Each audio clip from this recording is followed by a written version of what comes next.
Hello বন্ধুরা, তোমরা কেমন আছো? আশা করছি তোমরা খুব ভালো আছি। আমরাও খুব ভালো আছি। চলে এসেছি আরও একটা নতুন ভিডিও নিয়ে। আর মেঘা চারু সারাদিনে তোমাদের সবাইকে স্বাগত জানিয়ে আজকে আমি ভিডিওটা শুরু করছি। ভিডিওটা প্রথম থেকে শেষ পর্যন্ত দেখতে থাকো, আশা করছি ভালো লাগবে। দেখো, আজকে আমি ভিডিওটা শুরু করেছি একটু দেরি করে। সেরকম মানে ওদেরকে ব্যস্ত ছিলাম আর একটু কাজবাজ ছিল বলে সেরকম ধরনের আমি ভিডিও করতে পারিনি। দেখো, রান্না বান্না হয়ে গেছে, আর শাক ভাজা করেছি, আর মাছের ঝোল করেছি, আর একটা কী যেমন করেছি ভুলে গেছি। আর খেতে কিন্তু দারুণ হয়েছিল। আর আমাদের রান্নাগুলো কিন্তু একটু কম তেল মশলা দিয়ে আমরা করেছিলাম। আর রোজ কম তেল মশলা দিয়ে রান্না করতে হয় কেন, বা কী কারণে কম তেল মশলা দিয়ে রান্না খায়, সেটাও তোমাদেরকে অন্য একটা কোনো ভিডিওতে বলবো। তো রান্না বান্না সব কমপ্লিট। আর তারপরে থাকে রান্নাঘর পরিষ্কার, ঘর মোছা। আর ঘর মোছা বলতে অন্যান্য ঘরটর তো মোছা হয়ে যায়, কিন্তু রান্নাঘরটা তো মোছা হয় না। তো রান্নাঘরটা ঝাড়ু দিয়ে একবার ঝাড়ু দিয়ে মুছে নিয়েছি সেই সকালবেলা, কিন্তু তারপরে রান্নার পরে তো অনেক নোংরা পড়ে থাকে। তো সেইগুলো ঝাড়ু দিয়ে যেই দিনে খুব বেশি নোংরা হয় সেই জন্য রান্নাঘরটা ধুইয়ে দিই, এক বালতি জল দিয়ে ঝাড়ু দিয়ে ধোয়াতে হয়। আর আজকে আমি ধোয়াইনি, আজকে আমি ওই একটু সাবান জল নিয়ে ভালো করে দেখো গ্যাস ওভেন বার্নারগুলো সবগুলো আমি মুছে নিয়েছি। আর হচ্ছে যে গ্যাসটা আর ইন্ডাকশানটা ভালো করে মুছে নিয়েছি। আর যে স্ল্যাবটা আছে ওটাও ভালো করে পরিষ্কার করে নিয়েছি। আর রান্নাঘরের যে নিচটা আছে ওটা ঝাড়ু দিয়ে আমি ভালো করে মুছে নিয়েছি। আর থালা বাসন যেগুলো বাকি পড়ে থাকে না, সেগুলোও আমি মানে পরিষ্কার করে তুলে রেখে দিয়েছি। কারণ আর ভাত খাওয়ার পরে না করতে না আর ভালো লাগে না। আর এখানে কেন বলো তো অন্ধকার, আর এখানে না গাছগুলো না ছিল না রান্নাঘরের দিকে। আর এখন আমি এখানে প্রায় 8 বছর আছি তো। আর তখন গাছগুলো ছিল না, তখন খুব রোদ লাগতো, তখন রোদের জন্য বলো তো পর্দা লাগাতে হয়েছিল এক সময়। আর এখন ছায়ার জন্য না ঘরে দেখো সবসময় লাইট জ্বালিয়ে রাখতে হয়, আর একদম আলো আসে না। আর একটু মানে হাওয়াটা বেশ ভালো লাগে। আগে যেমন হাওয়াটা লাগতো না, এখন শীতকালে কষ্ট হয় একটু, কিন্তু গরমকালে হচ্ছে যে বেশ হাওয়াটা লাগে। অন্যদিকে একটা দিক ভালো লাগে, আবার একটা দিক খারাপ। এটা তো হবেই, সব দিক তো আর ভালো হবে না। দেখো কথা বলতে বলতে আমার মোটামুটি সব কাজগুলোই হয়ে গেছে। আর কে বলো তো ভিডিও করে দিচ্ছে? এটা হচ্ছে যে মেঘা ভিডিও করে দিচ্ছে।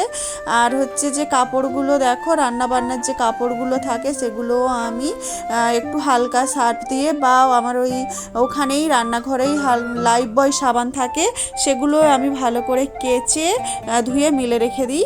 আর এটা দেখো বিকেলবেলা, আর তো ভিডিও করতে পারিনি। আর এটা বিকেলবেলা দেখো রেডি হয়ে গেছি 6টার দিকে।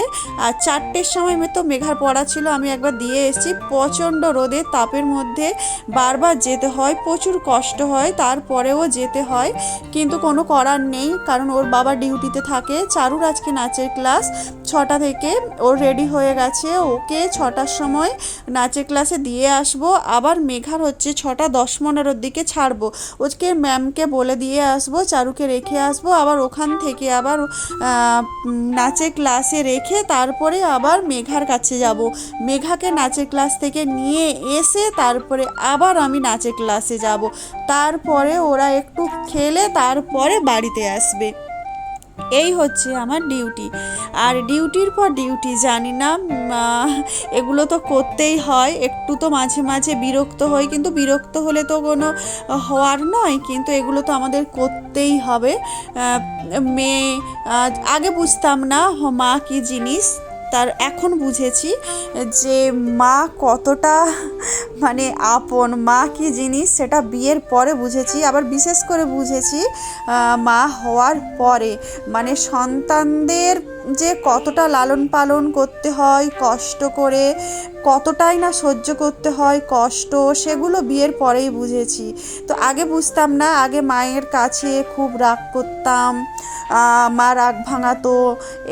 মানে মায়ের সামর্থ্য না থাকলেও মা রাগ ভাঙানোর চেষ্টা করতো যে হ্যাঁ তখন বুঝতাম না। এখন সেগুলো ভাবলে না খারাপ লাগে যে কেন এগুলো করেছি, কেন তখন বুঝলাম না কেন।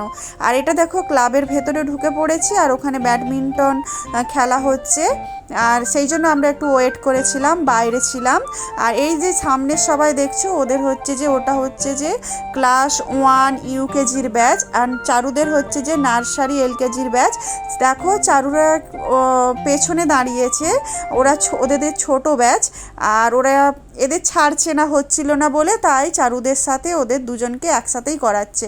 তো একটু পরেই ওদের ছেড়ে দেবে, তারপরে ওদের করিয়ে প্রায় অনেকটাই দেরি হয়ে গেছিলো। তারপর ওখান থেকেই মেঘাকে আনতে গেছিলাম, এনে তারপরে নিয়ে এসে তারপরে এই যে দেখো বলতে বলতেই ওর বন্ধুরা সব খেলতে শুরু করেছে। খেলার পরে দেখো আমরা বাড়ি চলে আসছি, আর অনেকটাই রাত্রি হয়ে গেছে, রান্না বান্না তো করতেই হবে, সেই জন্য চলে এসছি। আর মেঘার একটু রাগ করেছিল, কারণ ও একটু খেলতে চেয়েছিল, খেলাটাই তো স্বাভাবিক বলো, ওরা তো বাচ্চা, এই নাচ গান পড়া ড্রয়িং এই সব কিছু নিয়ে ওরা ব্যস্ত থাকে। আর এখন একটু কষ্টটা কম, কারণ স্কুলটা ছুটি, আর স্কুল বারবার আমাকে 4বার করে মানে আবার টপে থাকি, অনেকটাই কষ্ট হয়, 3 তলাতে উঠতে নামতে অনেকটাই কষ্ট হয়। তো দেখতে দেখতে আমি ভিডিওটা এখানেই শেষ করব। দেখা হচ্ছে আমার পরবর্তী ভিডিওতে। তোমরা ভালো থেকো, সুস্থ থেকো, আর আমার চ্যানেলটা কিন্তু তোমরা সাবস্ক্রাইব করে দিও। আর tata, bye bye, good night.